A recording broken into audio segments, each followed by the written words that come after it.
Passport জালিয়াতি কাণ্ডে এবার গ্রেপ্তার হলেন প্রাক্তন সাব ইন্সপেক্টর।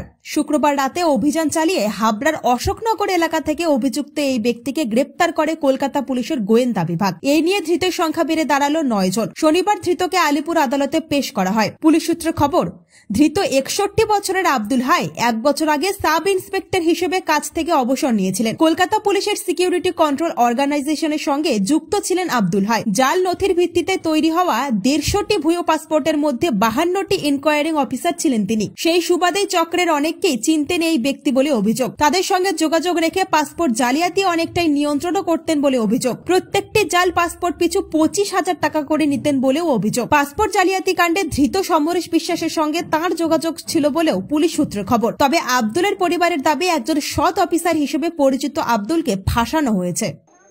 ওনারা বললেন যে আমরা কলকাতা পুলিশ আর অশোকনগর থানার পুলিশ।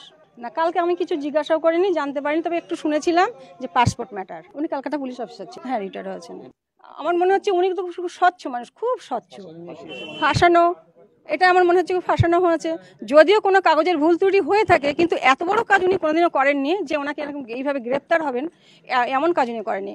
না চিটিং করে, না ঘুষ খায়, না কিছু করে।